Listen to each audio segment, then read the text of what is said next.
Every cruise missile ever built shares the same limitation. Its range is dictated by the size of its chemical fuel tank. Once that tank runs dry, the flight is over, and the missile drops out of the sky. Russia's Burevestnik missile, known to NATO as the SSC-X-9 Skyfall, is engineered to shatter that physical limitation.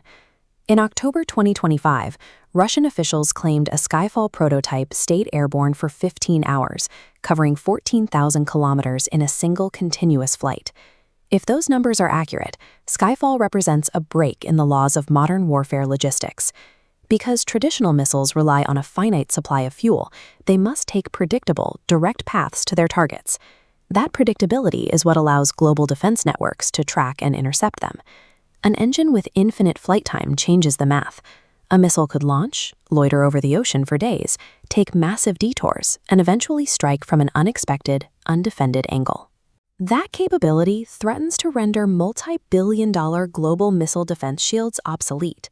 How do you physically build an engine with unlimited range? And why does the answer have scientists terrified?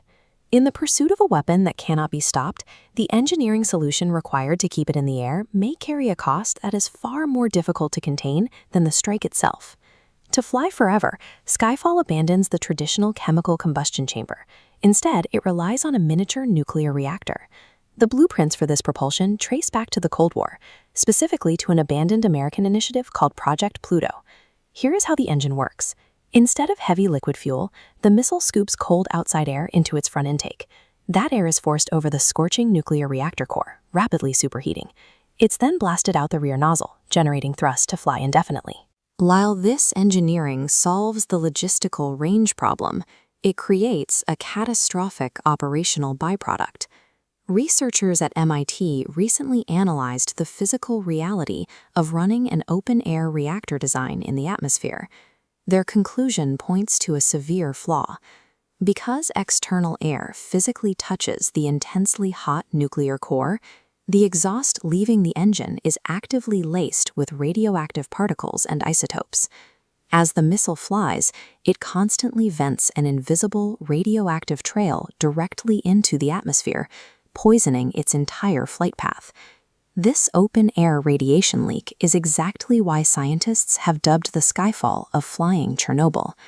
The missile doesn't even need to detonate to cause destruction. The simple act of flying triggers a continuous airborne nuclear disaster over vast areas of the globe. Despite the mechanics of the weapon, independent confirmation of Russia's 14,000-kilometer test flights remains scarce. This lack of data has sparked a debate. Is the MIT analysis accurate, or is it a calculated piece of Western information warfare? Russian officials argue the United States is hyping the Flying Chernobyl narrative to delegitimize Russia's most sophisticated strategic deterrent. But researchers counter that this is an issue of basic physics. If a nuclear ramjet operates as described, a radioactive leak is an unavoidable reality. The ambiguity itself acts as a weapon. The mere threat of an uninterceptable radioactive missile forces rival nations to alter their strategic calculus, regardless of the missile's current status. That brings us to the paradox of the Skyfall's conceptual design. If the engineering claims hold true, its strategic strength, unlimited range, is permanently linked to its greatest controversy.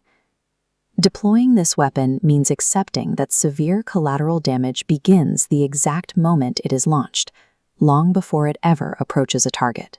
In the race to outsmart global defense shields, military engineering has pushed into an era where the cost of merely firing a weapon is the poisoning of the Earth itself.